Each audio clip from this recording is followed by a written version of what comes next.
After 7 years of dating, Bradley Kane, who had never given me flowers before, sent me 9,999 roses and a set of lingerie for my birthday. I happily posted about it on social media, only for his ideal woman to comment underneath. Some people can only pick up the trash I don't want. That's when I learned that he had bought a house for her right below our marital home. The gifts he gave me were actually meant for her. I personally delivered the flowers to them and caught them having a candlelit dinner together. Bradley, without any hesitation, cursed at me. "Can you stop being so dirty-minded? Veronica and I are just discussing business. Besides, if there really was something between, would you have even had the chance to marry me?" In the past, I would have argued with him endlessly to get to the truth. But this time, I just casually tossed the flowers and my engagement ring at him and said calmly, "I wish you both happiness." The ring rolled to Bradley's feet. He sneered and stepped on it, crushing both my dignity and love beneath his heel, and harshly said, "If you want to marry me, change your suspicious and paranoid nature. Now, stop getting in the way. We've got serious matters to discuss. Go home and reflect on yourself." Listening to his familiar accusations, I felt an unexpected sense of peace. After leaving Veronica's place, I posted the news of Bradley's infidelity in the family group chat, telling everyone I was calling off the engagement.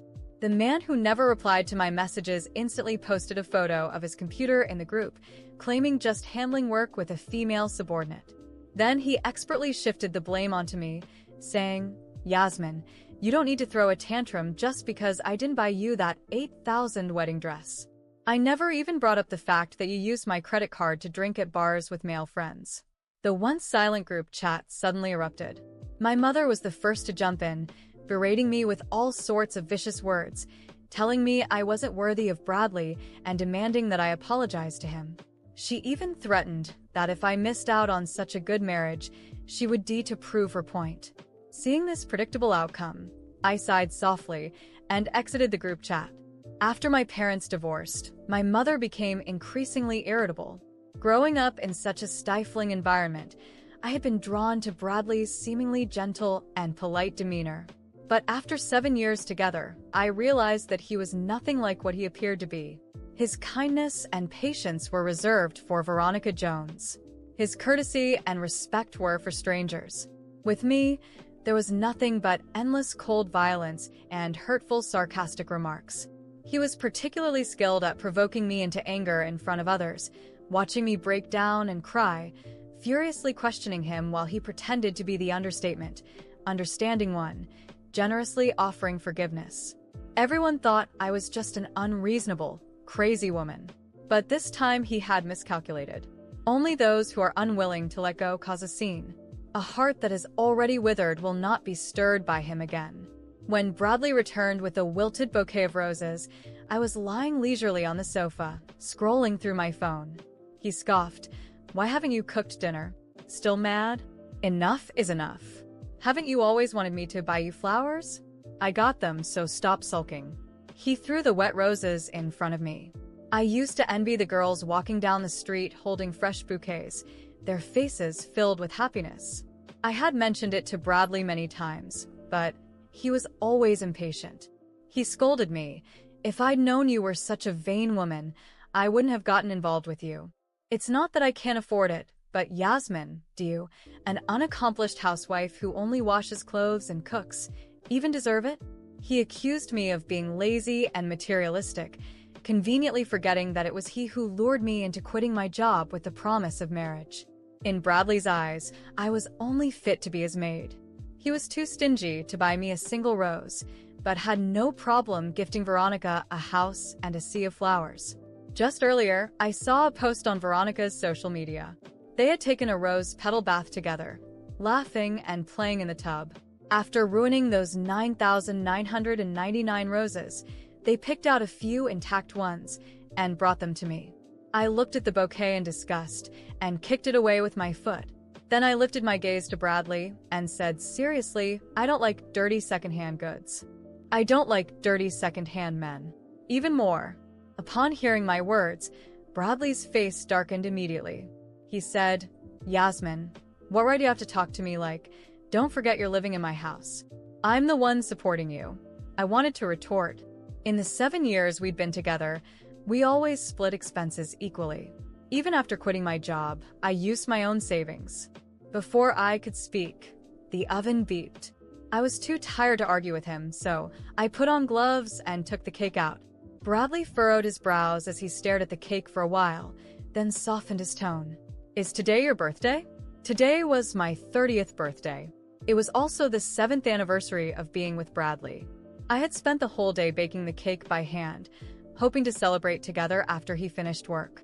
Feeling guilty, Bradley took the initiative to find candles and set them on the cake for me and hurriedly said, I've been really busy with work lately. I'll make it up to you. How about this afternoon I take you to pick out a new, bigger engagement ring? He sat down in front of me, his usual gentlemanly demeanor restored. Yasmin, there's no need to be jealous of Veronica. We did have a relationship when we were young, but that was years ago, and I've long since moved on. He said again.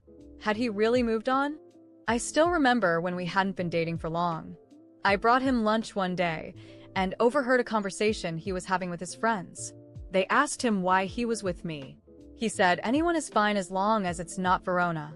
Back then, I was young and proud, thinking that sincerity could overcome anything. Looking back now, I realize how wrong I was. I had made a mistake one after another, and now I had to get out before I lost everything. I replied coldly, no need. You go ahead. I'll handle it myself. Bradley was stunned for a moment, but after years of me swallowing my pride, he had grown used to my submission. He thought I was forgiving him once again and smiled as he lit the candles for me. Make a wish, he said. Every year before, my wish was for happiness and love with Bradley, for us to stay together forever. But this time, I silently wished I want to be happy and free from Bradley for forever. After making my wish, I opened my eyes, ready to blow out the candles. But I realized Bradley had already disappeared. The cake I had spent 6 or 7 hours making had been knocked to the floor. He walked in such a hurry that he not only knocked over the cake, but also failed to close the door in time. After cleaning up the mess, I checked my phone. Veronica had posted a new update. I'm such a little clumsy girl. I was bumping into the cabinet while walking. Luckily, my Prince Charming is always there to protect me. In the comments, Bradley, who had ignored me even when I was in a car accident, wrote, whenever you need me, I'll be there for you. I liked the post. Moments later, I received a new message from Bradley. Veronica hurt her foot. I'm taking her to the hospital. Come over and clean up her place and make some bone broth to bring to the hospital. Don't put cilantro in it. Suddenly it all made sense. Bradley didn't have any dietary restrictions, but every time I added cilantro to a dish, he would explode, calling me a useless idiot who couldn't do anything right. It wasn't him who hated cilantro. It was Veronica. I thought about ignoring his message, but after hesitating for a moment, I headed downstairs. Bradley was holding Veronica, speaking to her softly. When he saw me, his face instantly hardened and said, why are you so late if Veronica's treatment gets delayed? Veronica gently tugged at his sleeve and said, Bradley, I'm fine. Don't be mad at Yasmin because of me. I know she's never liked me. Bradley scolded me. Enough, Yasmin. Clean this place up properly. I'm not going to marry a jealous woman who can't do anything right. With that, he left with Veronica in his arms. I watched his retreating figure and whispered, I wouldn't marry a shameless, cheating man either. After they left, I looked around the room. The bathroom was soaked with water, and in the trash bin there were 2 used condoms. A wave of nausea hit me. No wonder Bradley had been working overtime so much lately. It turned out that he would spend some time with Veronica downstairs every day before returning home. Upstairs, I glanced around Veronica's bedroom. It was filled with luxury brand items and expensive skincare products. I still remembered how just a few days ago, I had asked Bradley for a lipstick as a birthday present. He had looked at me with utter disdain while said, 30 years old, and you still have the nerve to celebrate? Are you trying to act young? Disgusting. Just stay home and do your chores. No amount of expensive makeup will make you 20 again. I would never be 20 again. But Bradley never lacked 20-year-old girls around him.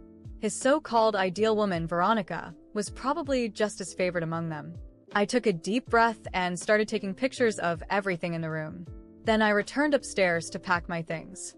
In the 7 years we had been together, Bradley had given me a few French kitchenware, a robot vacuum cleaner, and a master-crafted knife set. I decided to leave all these behind for him. As I packed, I couldn't help but laugh at myself.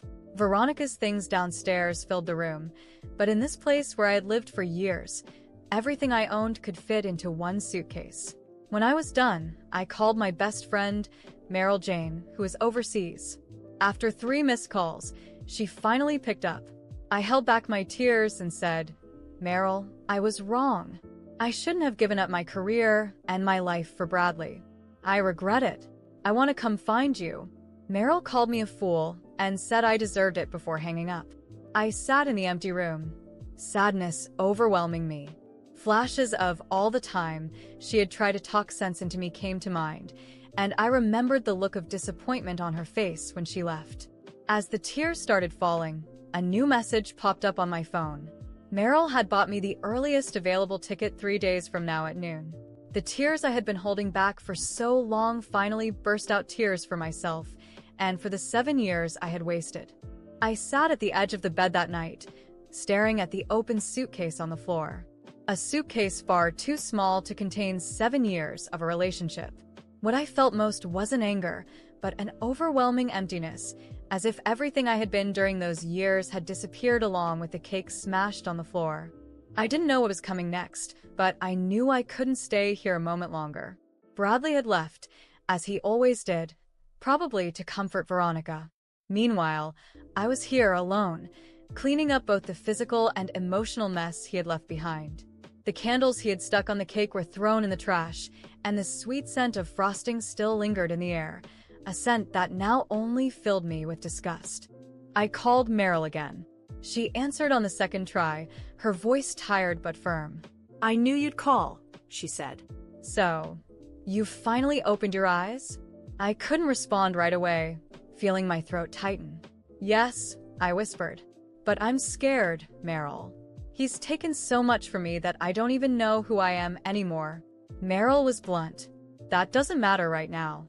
What matters is getting out of there before he comes back and poisons you with more lies. Don't let him control the narrative again." She was right.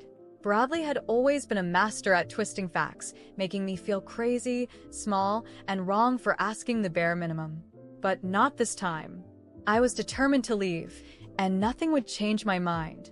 I began packing the few things that still mattered to me.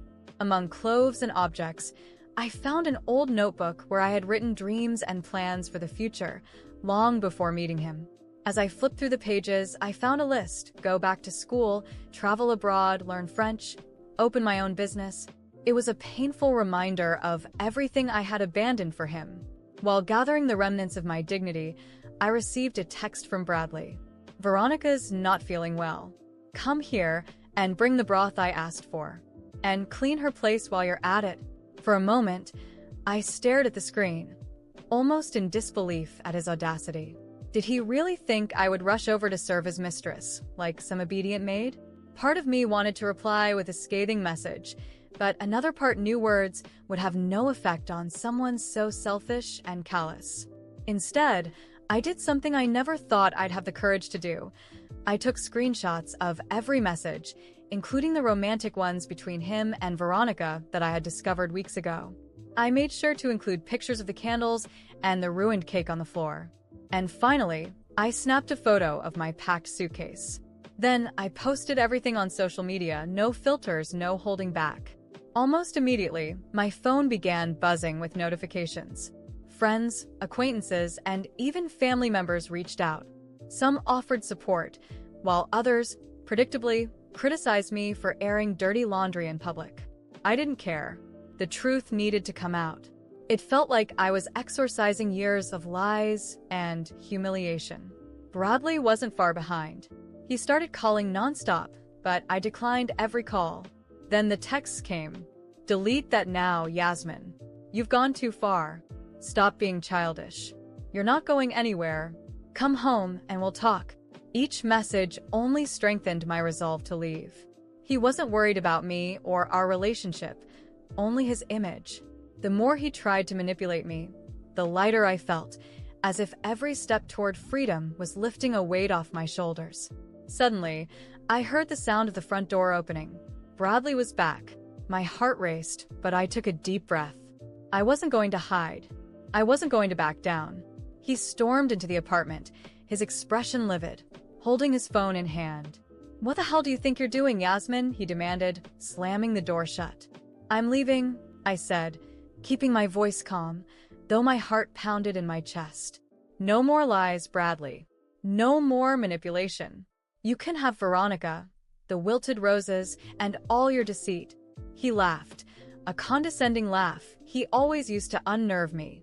"You're not going anywhere," he said, stepping closer. "You know you've got nowhere to go. Who's going to want you now after all of this?" For a moment, the old insecurity crept in, threatening to take over. But then I remembered Meryl's words, "Don't let him control the narrative." "I'd rather be alone than spend another day with you," I said firmly. "And you know what, Bradley? You're right. I've got nothing left to lose. That's exactly why you can't control me anymore." I grabbed my suitcase and headed for the door. He blocked my path for a second, but I met his gaze without flinching. "If you lay a hand on me," I warned, "I'll go straight to the police. And with all the evidence I have, you don't want to take that risk?" He hesitated, then stepped aside with a frustrated sigh. "You'll regret this, Yasmin," he muttered as I opened the door. "No one's going to want you after this. You'll end up alone." I just smiled. I'd rather be in my own company than live in this lie. And with that, I walked out, leaving Bradley behind, along with all the lies, broken promises, and the love that never really existed. As I stepped out into the night, each step felt lighter than the last. The cold air brushed against my face, and for the first time in a long while, I felt free to be whoever I wanted, to follow my dreams, and, most importantly, free from Bradley Kane. I felt the cold night air on my face as I shut the building door behind me. Each step I took seemed to lift a bit of the weight I had carried for 7 years. I walked to the corner and called a ride. The suitcase beside me was light, just like my heart. I didn't know exactly what lay ahead, but for the first time in a long time, I was certain of one thing. I was free. On the way to the hotel where I would stay temporarily, more messages from Bradley came through. He had switched tactics, moving from threats to concerned texts, insisting we needed to talk. I laughed quietly to myself. Typical Bradley, always manipulating any situation to his advantage. When I arrived at the hotel, I sat on the bed and let the silence surround me. For the first time, I allowed myself to cry. I cried for the lost opportunities, for every moment I accepted less than I deserved, and for the dreams I had given up for him. But I also cried with relief. The healing had finally begun. In the days that followed, I began to rebuild my life. The first step was to update my resume and start job hunting. I knew it wouldn't be easy after being out of the workforce for years, but I was determined to regain my independence. I reactivated my old social media accounts and reconnected with friends and colleagues I had lost touch with because of Bradley. Some were surprised to hear from me, but slowly, messages of support began to pour in, and I even started receiving invitations to catch up. It felt good to realize I had a life beyond Bradley. Meanwhile, Bradley's messages didn't stop. He swung between apologies and furious accusations, claiming I was ruining his life. Veronica chimed in too, posting passive-aggressive comments on social media about bitter women who couldn't let go of the past. I ignored it all. I refused to let them affect me any longer. One afternoon, I received an unexpected call from an unknown number. I hesitated, but answered. "Yasmin's?" The voice on the other end was Bradley's mother. She sounded tense. "We need to talk." At first, I considered saying no. I wanted nothing more to do with anything connected to Bradley. But in the end, curiosity won, and I agreed to meet her at a small cafe. She looked weary and disappointed as she sat across from me. "I know what my son did to you," she said, taking my hand. "And I want you to know I'm on your side. Bradley has always been selfish, and I'm sorry for everything you went through." Her words took me by surprise. I had expected criticism or excuses. Instead, I found a woman who understood my pain. We talked for hours, and she revealed things about Bradley I had never known: patterns of manipulation, previous affairs, and a history of emotional abuse. It was as if a veil had been lifted, and for the first time, I saw Bradley for who he truly was. After that conversation, something shifted inside me. It wasn't enough to simply move on. I needed to close this chapter for good. I hired a lawyer, and together, we prepared a case against Bradley. During our relationship, I had contributed to many expenses and investments under his name. Now, it was time to claim what was rightfully mine. Bradley didn't take the news well. He tried to intimidate me, threatened to smear my reputation, and even turn some of our old friends against me. But this time, I was prepared.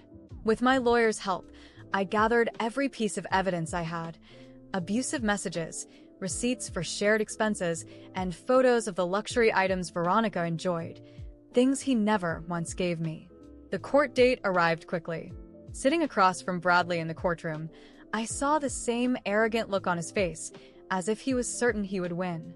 But this time, I wasn't afraid. I knew the truth was on my side. The judge listened carefully to the evidence.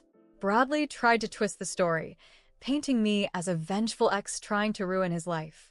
But the facts spoke louder. In the end, the judge ruled in my favor, ordering Bradley to pay compensation for the years I had invested in our relationship and the assets he had acquired at my expense. The look on Bradley's face when the verdict was announced was priceless. For the first time, he was powerless, unable to control the narrative. As I walked out of the courtroom, I didn't even glance back. That was the last time I would ever allow him to take space in my life. With the settlement money, I found a new apartment and furnished it exactly the way I wanted. I also enrolled in a French course and slowly began rediscovering the things that made me happy. I reconnected with Meryl, and together we planned a long-awaited trip to Europe, something we had dreamed of doing, but that I had abandoned because of Bradley. A year later, on a sunny morning in Paris, I sat at a cafe with Meryl, sipping coffee and watching the city buzz around me. My life had changed completely, not just because I was in a new place, but because I had become a new person. Stronger, more confident, and finally free. And Bradley? He was lost in his own web of lies. Veronica left him a few months after the court case, and he drowned in debt and legal troubles. His friends abandoned him, tired of his manipulation. And me? I moved on, without looking back. As I had wished on that last birthday, I was happy, and above all, free.